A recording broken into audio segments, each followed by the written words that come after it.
Bienvenidos a nuestro estudio de hoy. Por favor, tome papel y lápiz y haga sus apuntes. Para cualquier información, le rogamos nos escriba a nuestro correo electrónico laverdadprofetica1930 @gmail.com. Reciba un saludo fraternal para usted y para los suyos. Que la paz de Cristo inunde su vida y la de su familia. Es nuestro deseo y nuestra oración.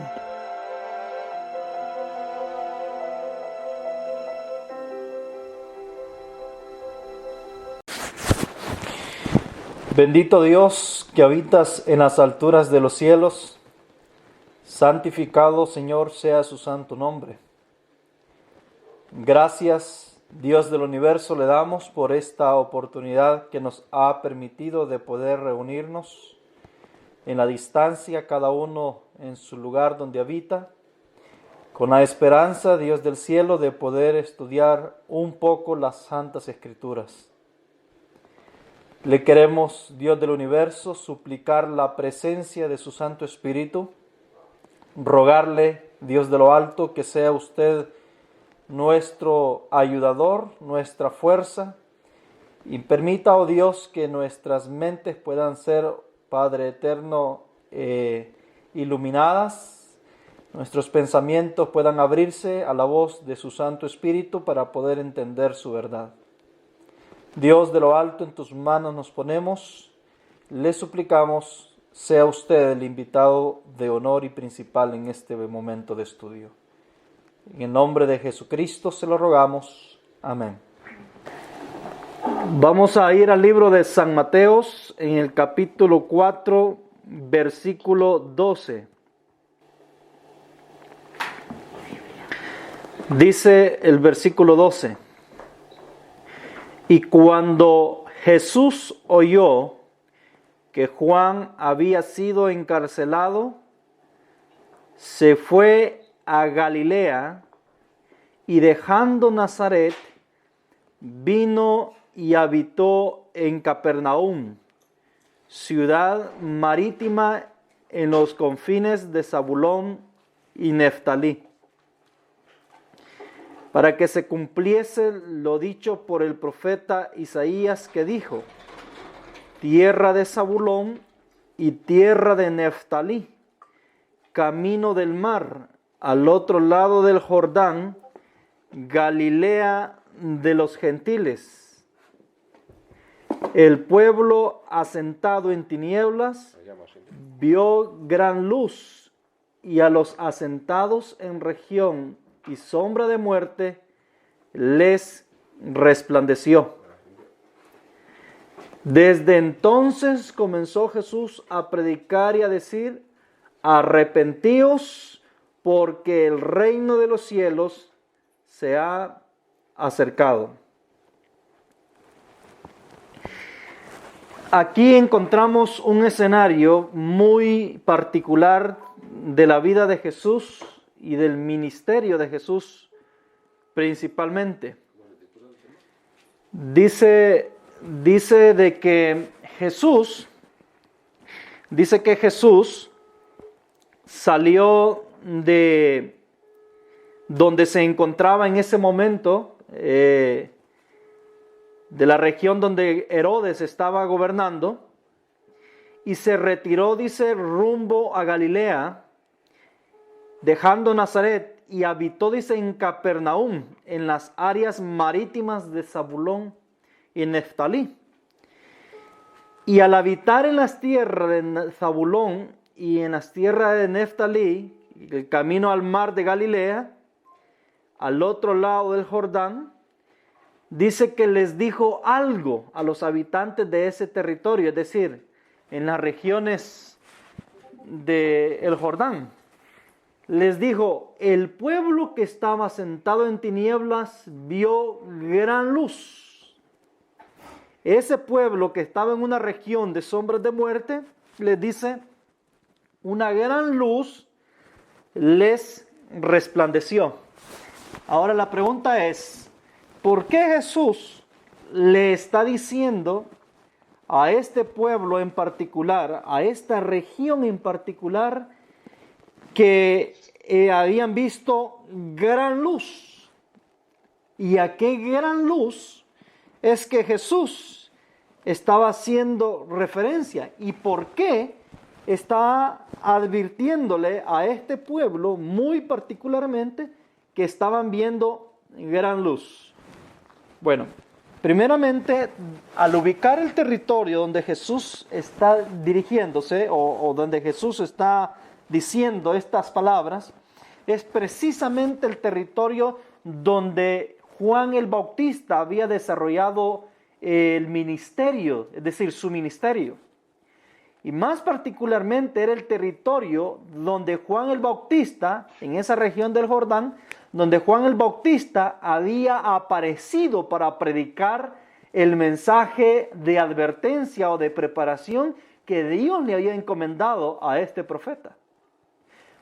Entonces, el primero en aparecer, muy particularmente en este territorio donde Jesús se había dirigido, había sido Juan el Bautista. Juan el Bautista había sido el primer individuo que había proclamado un tremendo y poderoso mensaje en la región de Galilea, a donde Jesús se encontraba en ese momento.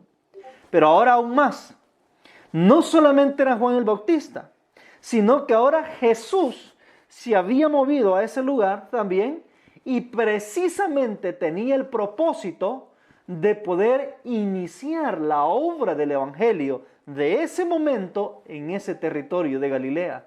Es decir, donde a un tiempo atrás Juan el Bautista había también dado el mensaje de preparación para el pueblo de Israel. Entonces, pero aún más, en el versículo 17 dice que ahí Jesús empezó a predicar. Es decir, comenzó a predicar y hizo el anuncio. ¿Qué anuncio fue el que hizo en ese territorio donde se encontraba Jesús y donde había estado Juan el Bautista un tiempo atrás también con su ministerio? Dice que empezó a anunciar que el reino de los cielos se había acercado. Entonces obsérvese que en ese territorio es donde se hace el anuncio de la llegada o de la inminente llegada o del inminente establecimiento del reino de Dios, es decir, del reino de los cielos. Es obvio que en otros estudios anteriores hemos aprendido de que el reino de la cual Jesús y Juan predicaron era el reino de la gracia, y es a ese reino que estaban haciendo referencia en ese momento. Es la proclamación de ese reino la que Jesús está diciendo que era grande luz que estaba iluminando ese territorio, y que ese pueblo que había se encontrado en ese momento en grandes tinieblas y en sombras de muerte, había recibido el grande privilegio que no todas las ciudades de Israel habían recibido en ese momento, sino específicamente la ciudad, el territorio de Galilea, y es el evangelio del reino que estaba siendo anunciado.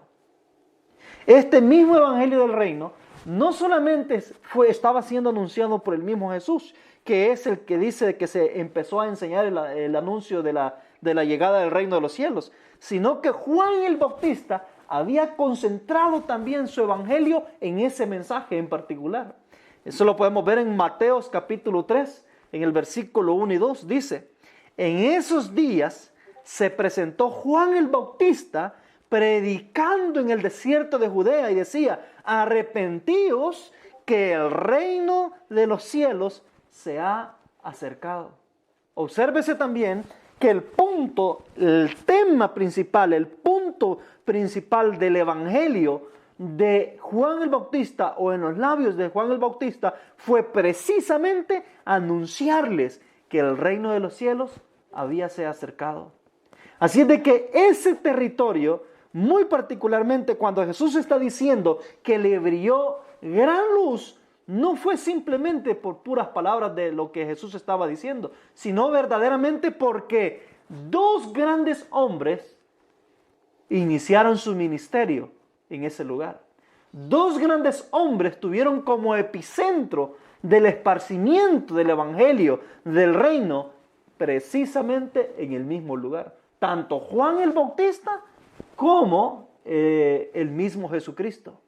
Pero no solamente eso, sino que dos escuelas tuvieron como epicentro o como centro de operaciones del esparcimiento de este evangelio del reino, precisamente la región de Galilea. Es decir, ese territorio al cual Jesús está diciendo que le brilló gran luz, ese territorio que se encontraba en grande tiniebla y que fue bendecido con la oportunidad de tener dos grandes maestros de justicia que enseñaron luz al pueblo.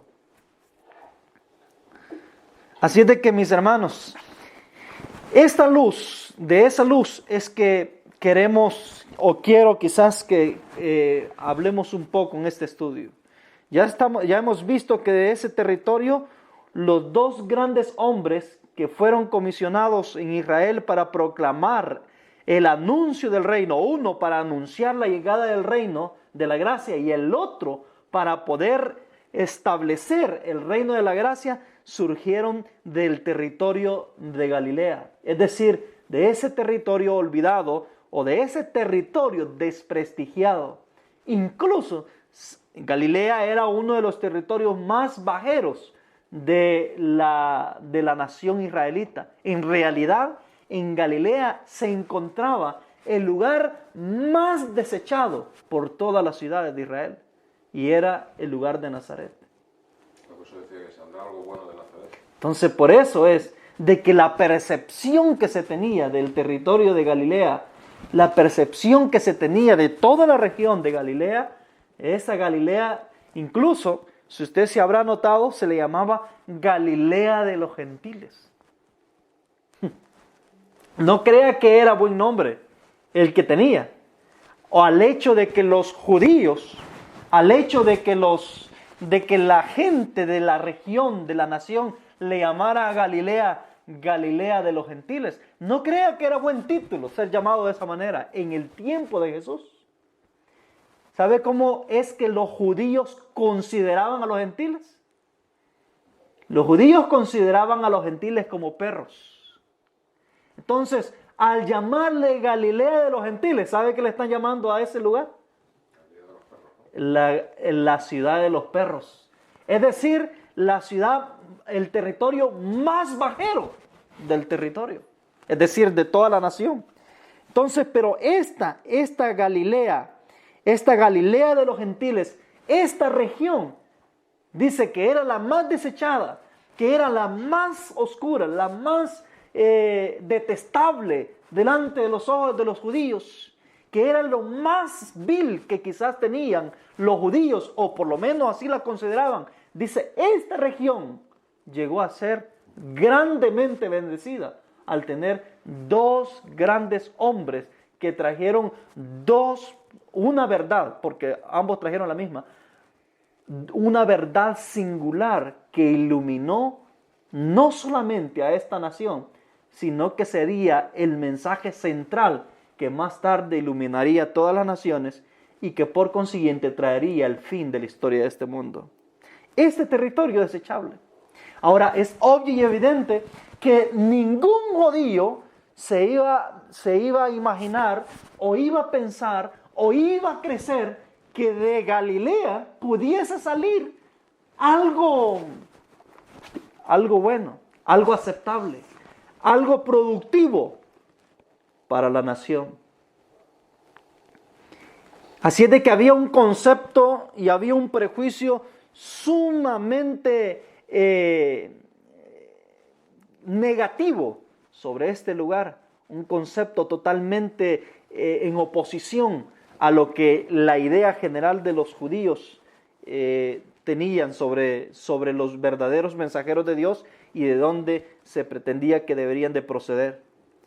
Y ante este escenario, yo quiero llevarles ahora al libro de Juan para poder analizar un caso muy particular después de haber considerado lo que representaba Galilea, lo que era en sí Galilea, cómo los judíos o el concepto que los judíos tenían de este territorio, de esta región y de los lugares que componía este territorio. Vamos a ir al libro de Juan capítulo 1 y vamos a leer desde el versículo 43. Vamos a leer desde el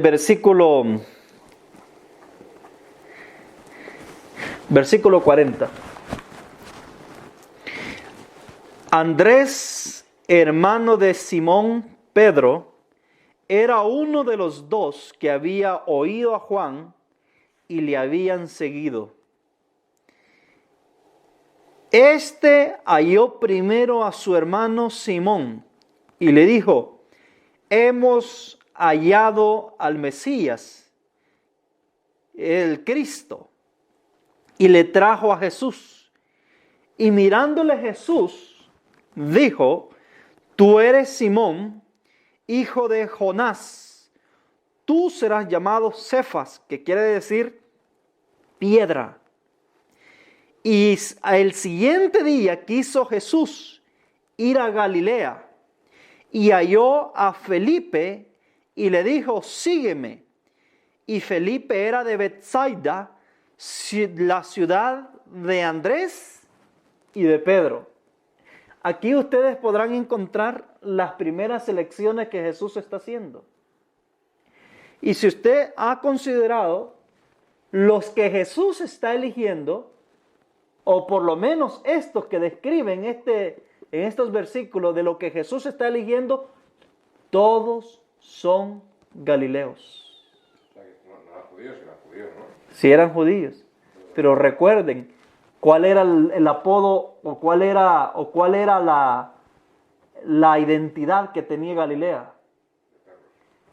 Galilea de los gentiles.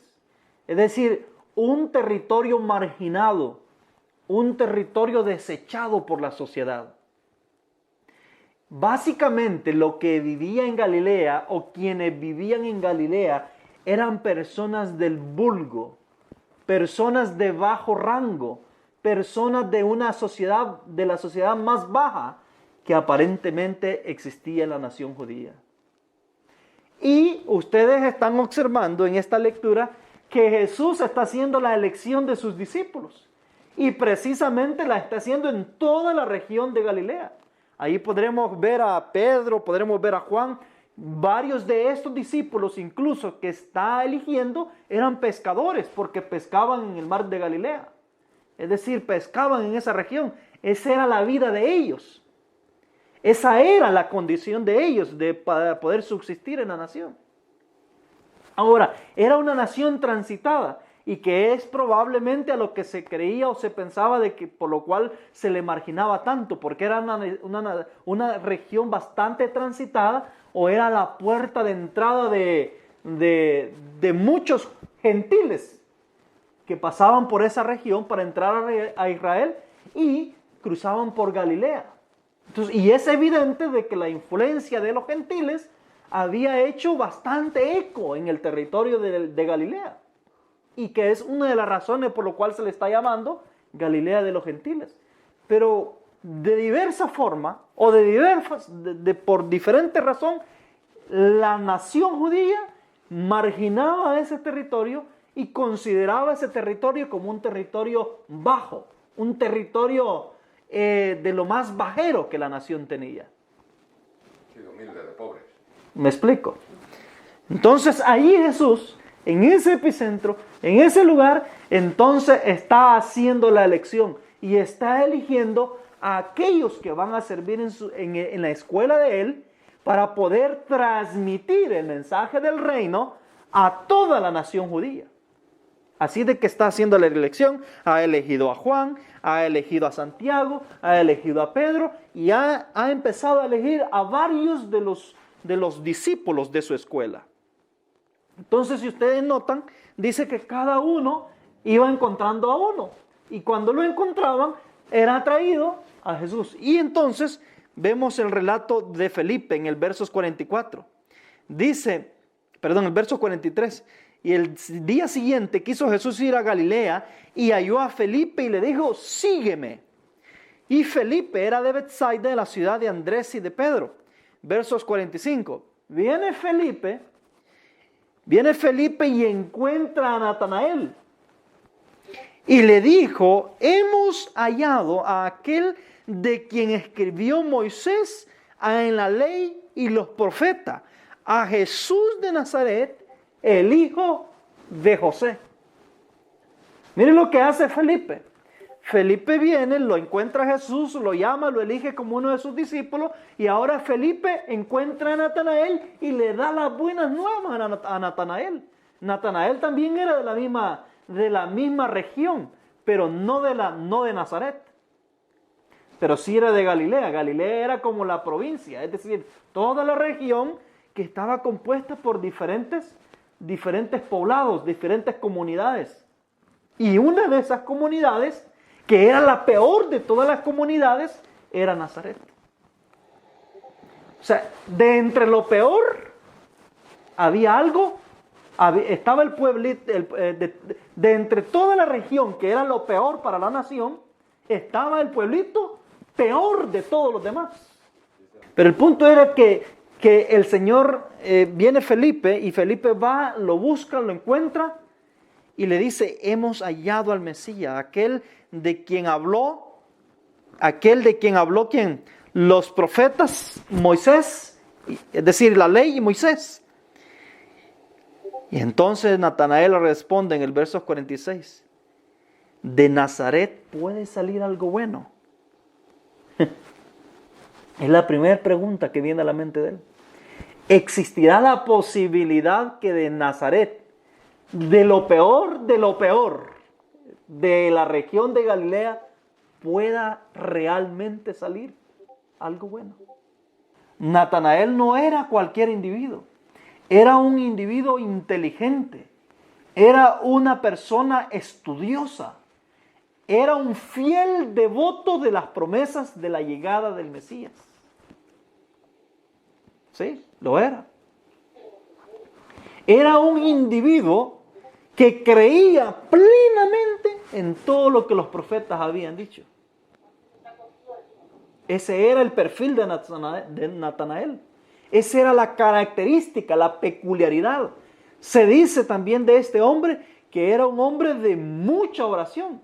Era un hombre de mucha oración y de mucho estudio de las escrituras, de la ley y de los profetas. Por eso es que cuando Felipe va y le dice, hemos hallado al Mesías, ¿a qué le cita Felipe a Natanael? El Mesías que está hablando, ¿quién? Que ha hablado Moisés, la ley y los profetas. Dos fuentes le cita Felipe. Le dice, la ley y los profetas han hablado de él y lo hemos encontrado.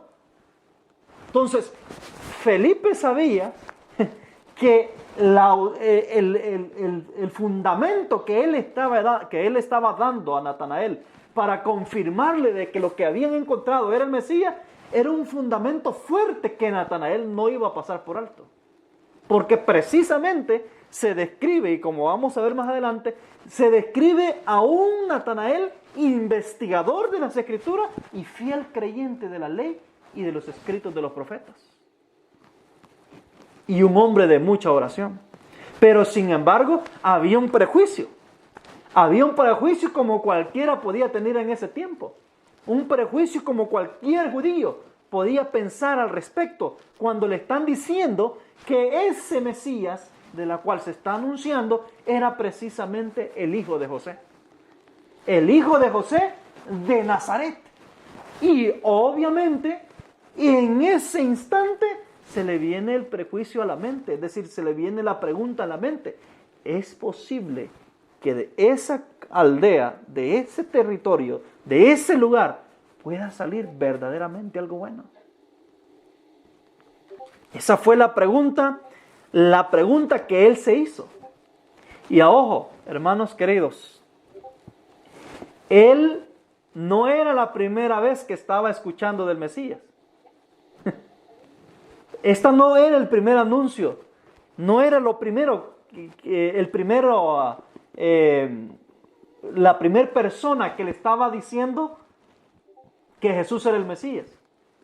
Por lo menos este individuo que es Felipe es el segundo que está llegándole a decir a Natanael que han encontrado el Mesías. Verdaderamente Natanael ya había escuchado esto. Dice en el deseado de toda la gente, y vamos a ver en labios de quién lo escuchó. ¿Y por qué Natanael no había todavía reaccionado? ¿O por qué Natanael todavía no estaba convencido de que el Mesías había llegado y que se encontraba precisamente en Galilea? Entonces, en el deseado de toda la gente, en la página 113, dice lo siguiente: Felipe llamó a Natanael. Este último había estado entre la muchedumbre cuando el Bautista señaló a Jesús como el Cordero de Dios. ¿A dónde había estado ese?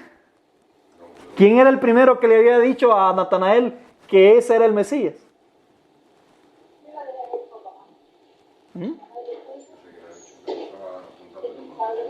¿Quién fue el primero que le había advertido a Natanael que Jesús de Nazaret era el Mesías? No.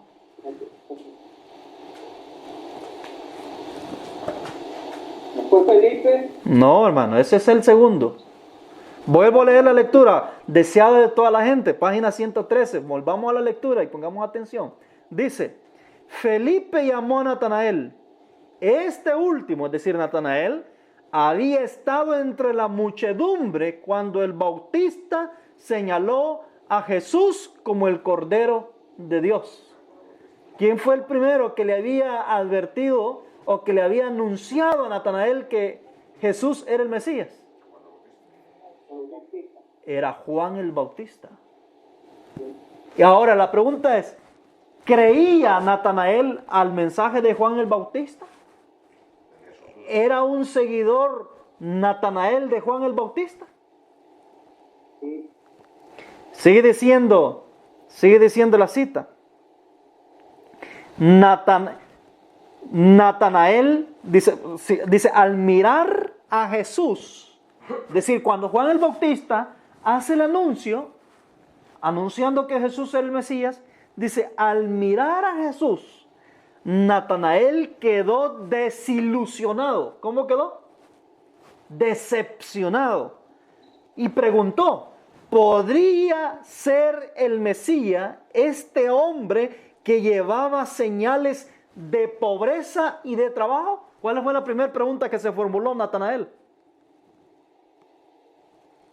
¿Puede ser este hombre el Mesías? Un hombre campesino, un hombre lleno de señales de pobreza, más bien dicho, un hombre pobre, un hombre lleno de señales de trabajo arduo. ¿Podrá ser eso el Mesías? Pero mire lo que dice sigue diciendo. Sin embargo, Natanael no podía decidirse rechazar a Jesús porque el mensaje de Juan le había convencido en su corazón. ¿Cuál es en qué fenómeno, en qué circunstancia Felipe encuentra a Natanael entonces?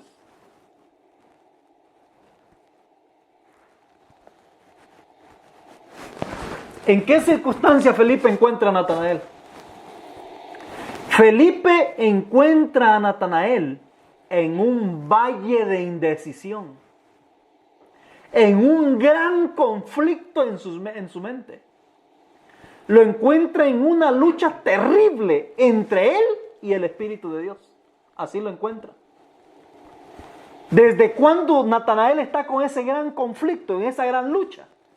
Desde que está oyendo a un hombre que él lo ha considerado y lo ha aceptado como profeta, que en este caso es Juan el Bautista, y ha oído de los labios de que este Jesús, al cual tiene señales de pobreza, señales de trabajo arduo, es el Mesías, el Cordero de Dios, al cual se había estado esperando.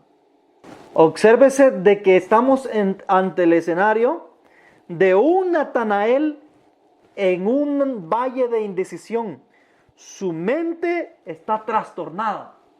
No concibe, no entiende, no acepta en su mente carnal que este hombre que Jesús ha anunciado pueda llegar a ser el Mesías.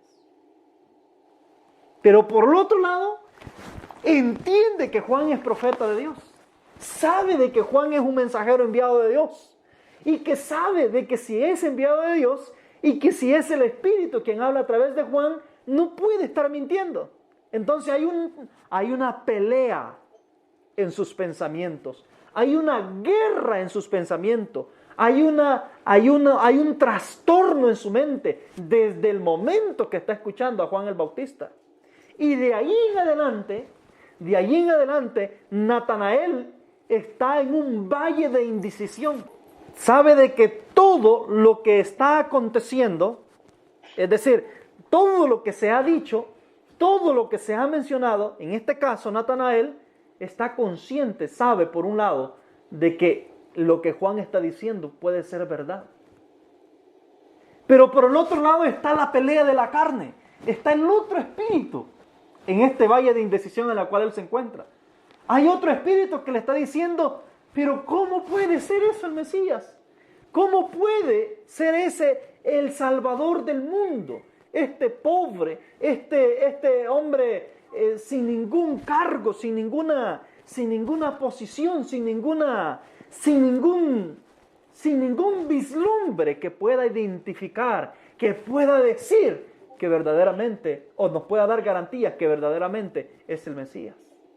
Entonces encontramos un Natanael envuelto en una terrible y severa angustia, al punto que esta angustia ha hecho que Natanael tome una decisión determinable. Y miren lo que dice el deseado de toda la gente, ahora en la página 113. Va a hacer que Natanael tome una decisión contundente. Dice la página 113, sigue diciendo: cuando Felipe llamó a Natanael, este se había retirado a un tranquilo huerto para meditar sobre el anuncio de Juan y las profecías concerniente al Mesías.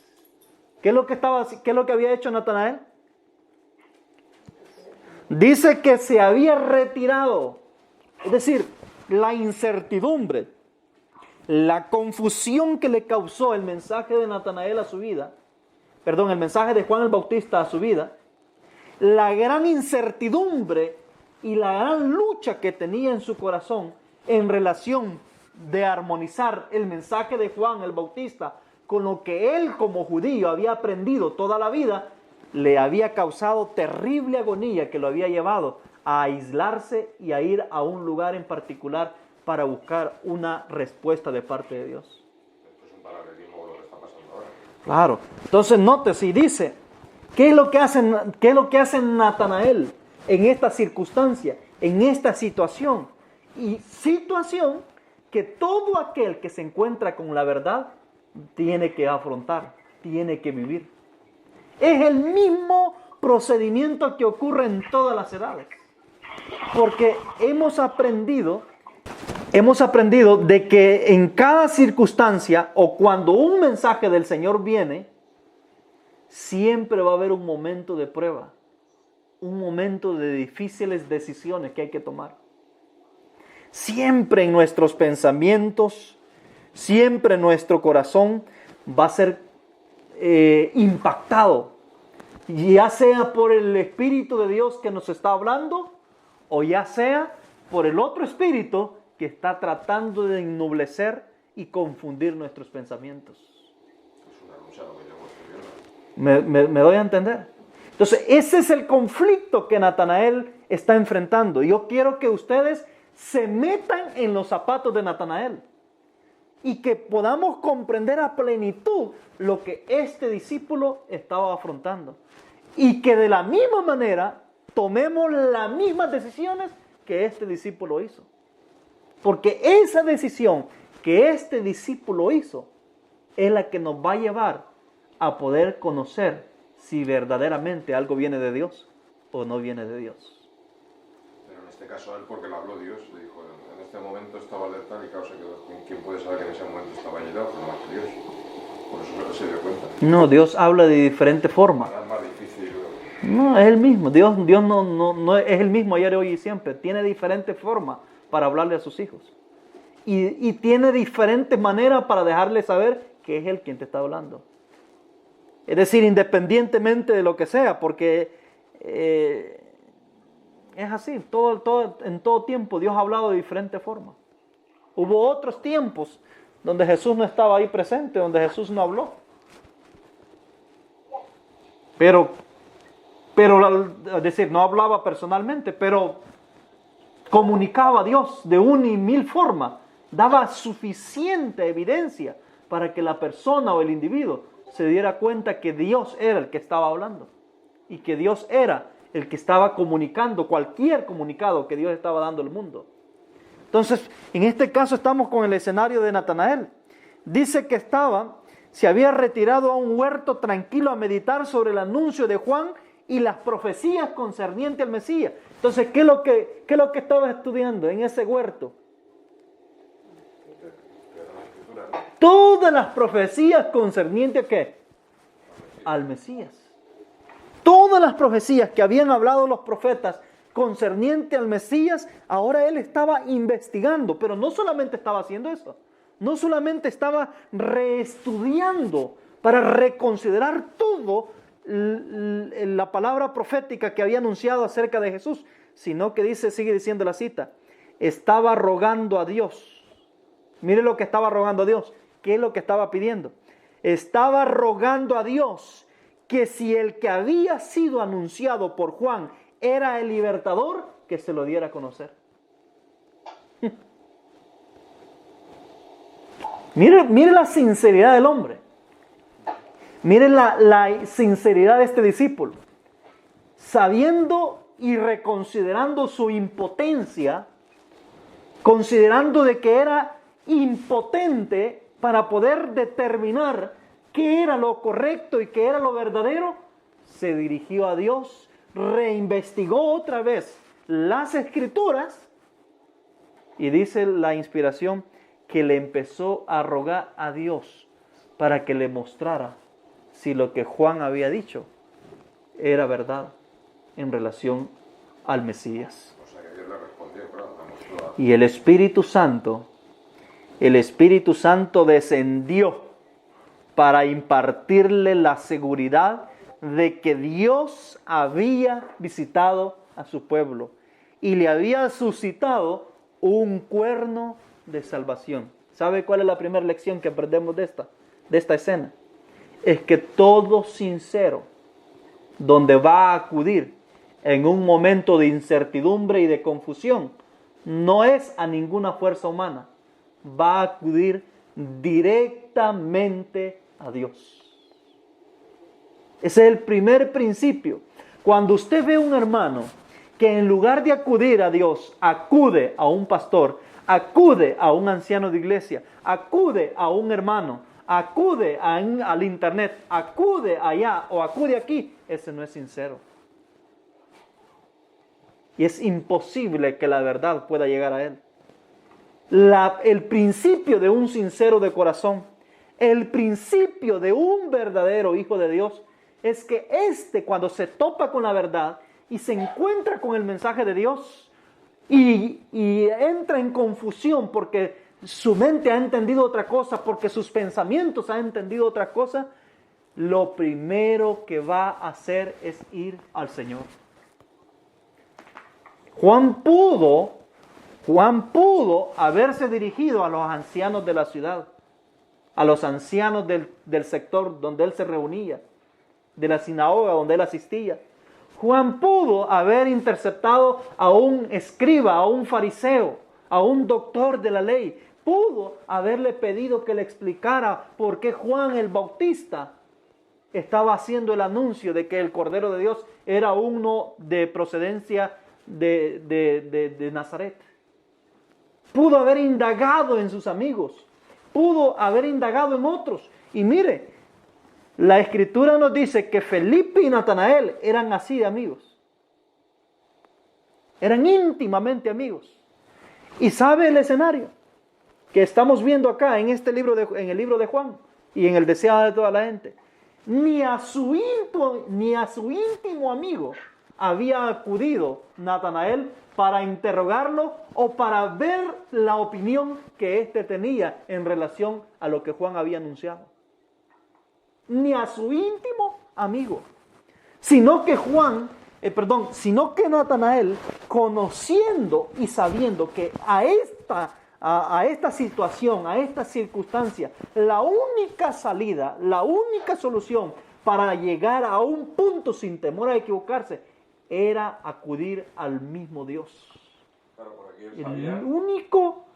único que podía decirle a él si Juan estaba en lo correcto, si lo que estaba anunciándose de parte de los labios de Juan era verdad, era solamente Dios. Pero cuando viste que está debajo de la higuera, Claro, sabía que había esta comunión. Felipe conocía muy bien a Natanael, sabía incluso dónde se reunía. Más tarde vamos a ver, más adelantito vamos a ver de que en ese lugar se reunía Felipe también con él. Ambos se unían para poder ir a meditar en ese huerto.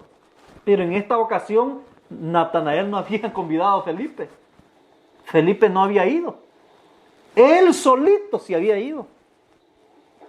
O sea, hermanos, el asunto de una verdad es tan solemne, tan importante, que confiársela a otro ser humano es poner en riesgo o poner en la boca del lobo, en la boca del león, la salvación. Bueno, pero nosotros tenemos que apoyar a un hermano en otro. No, para definir las verdades no. Para aceptar una verdad no. Es decir, para aceptar una verdad es solamente Dios y nosotros. Es decir, Dios y yo es el único que puede darme la garantía que estoy caminando por el camino correcto. El problema es de que aunque tengamos buenas amistades, aunque tengamos amistades sinceras hasta este momento, en un momento crítico para discernir entre la verdad y la mentira, puede ser fatal. La influencia de nuestros personas que están alrededor de nosotros puede ser fatal, así como también puede ser positiva, pero no tenemos la garantía si es positiva o es fatal. Entonces, la única certeza, la única seguridad que tenemos es acudir a Dios en esta circunstancia de incertidumbre y de confusión. Recuerden, el pleito de la mente de Natanael en este momento era un asunto teológico.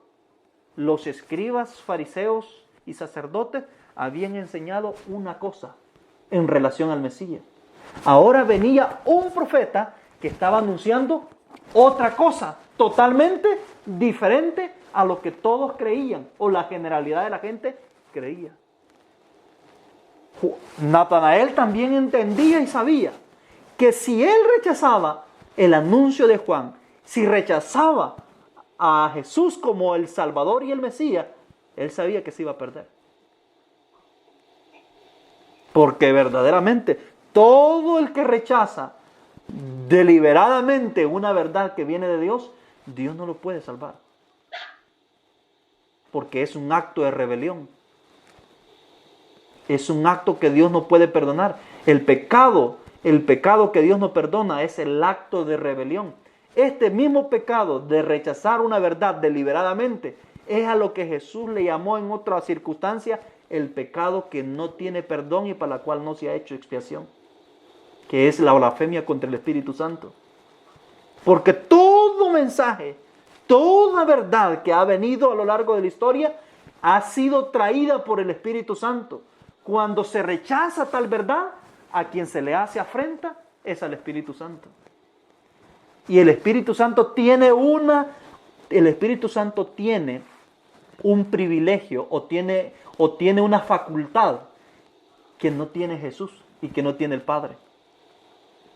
¿Saben ustedes de que los tres personajes de la divinidad tienen atribuciones únicas que no las tiene el otro?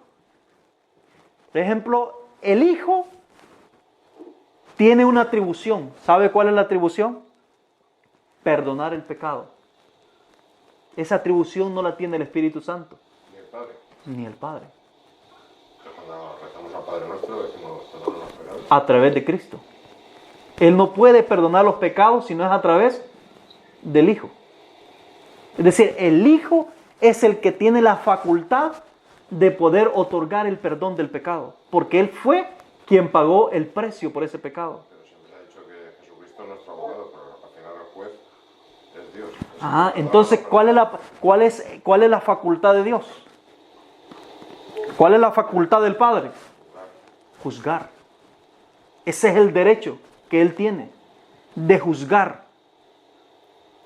Entonces, obvio y es evidente de que el Padre es el juzgador, el Hijo es el perdonador y el Espíritu Santo es la entidad que convence de pecado al ser humano. No es Jesús quien lo convence de pecado, es el Espíritu Santo el que convence de pecado. Cuando yo rechazo la entidad, la única entidad que me puede convencer de pecado, Jesús no me puede perdonar.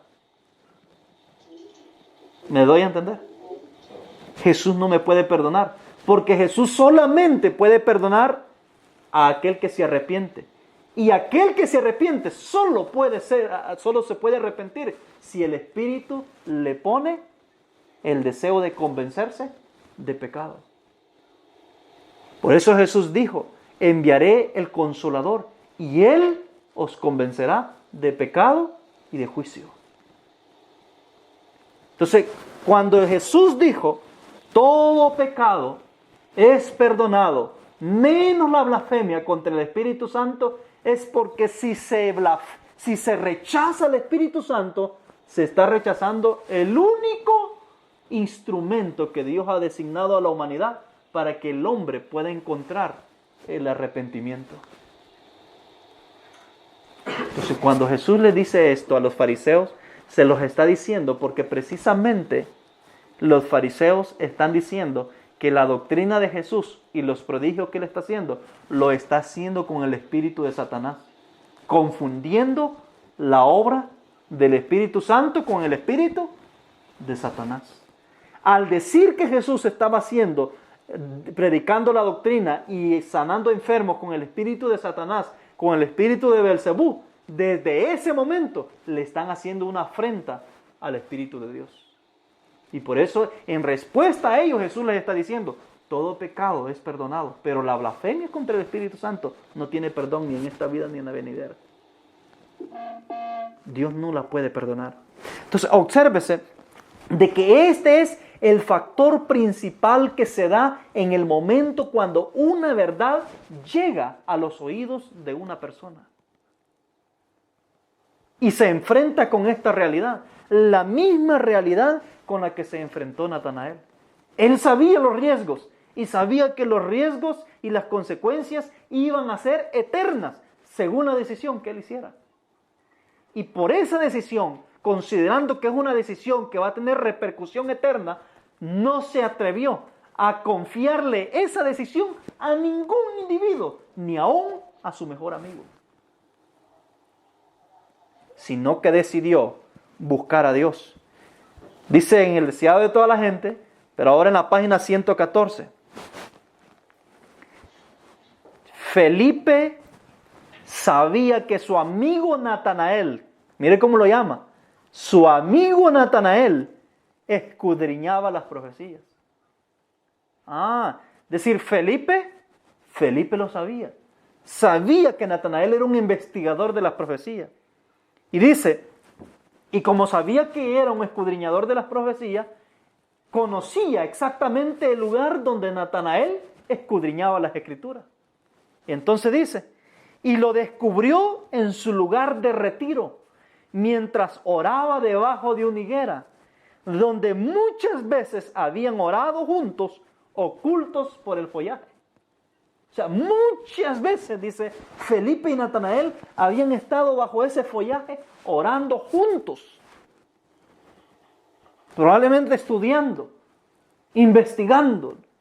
Desde el momento que Felipe conocía de que a este le gustaba investigar es porque un sinnúmero de veces, Felipe había estado investigando las escrituras en conjunto con su amigo, rogando, haciendo oraciones en ese lugar. Así de que conocía específicamente a dónde podría encontrarlo. Entonces se dirigió a ese huerto y encontró a su amigo Natanael enfrentando sus mayores enemigos, o los enemigos que estaban queriendo arrebatarle la salvación a este fiel discípulo del Señor. Dice el deseado de toda la gente en la misma página 114. Los prejuicios, cuando llega Felipe a Natanael, los prejuicios volvieron a levantarse en el corazón de Natanael y exclamó, de Nazaret puede salir algo bueno. O sea, miren el conflicto que él está teniendo. Aun cuando Felipe lo está encontrando en oración, lo está encontrando y rogándole a Dios que le diera luz y le permitiera discernir. En ese instante Felipe está llegando y le está diciendo, mira, Natanael, hemos encontrado al Mesías, es Jesús de Nazaret, el hijo de José. Y los prejuicios por la guerra que él está enfrentando repercuten en ese momento y le dice, puede salir algo bueno de Nazaret. Y en ese momento se encuentra con Jesús. ¿Y qué es lo que Jesús le dice en el versículo 47? Felipe logró convencer a Natanael. Lo trajo del huerto. Y lo trajo delante de Jesús. Y Jesús, tan pronto lo vio, dijo en el verso 47, le dijo a todos los que estaban ahí. ¿Qué le dijo? Jesús, viendo que Natanael venía hacia él, dijo de él. Miren lo que Jesús, saben ustedes de que era bastante ajeno en la costumbre de Jesús elogiar a una persona. Jesús no acostumbraba a andar elogiando el ego humano. Era bien ajeno. Si usted revisa en las Escrituras, va a darse cuenta de que raras veces Jesús elogió. Y si lo hizo, en algunas ocasiones lo hizo indirectamente. Nunca lo hizo de frente. Pero en esta ocasión, usted va a ver un elogio de Jesús abierto. Y podría yo decir que es el elogio más abierto que Jesús va a hacer en todo su ministerio. O por lo menos de lo que se registra. Es decir, si ustedes van a observar, es bien poco cuando Jesús elogia. Y cuando Jesús lo ha hecho, verdaderamente con justificada razón lo ha hecho. Y obviamente porque conoce también los corazones. Porque no lo va a hacer con aquel que anda buscando gloria. Porque elogiar a aquel que busca gloria es como subirlo más arriba de donde está. Entonces dice el verso 47. Dice, cuando Jesús vio que venía Natanael, dijo de él, he aquí un verdadero israelita en quien no hay engaño.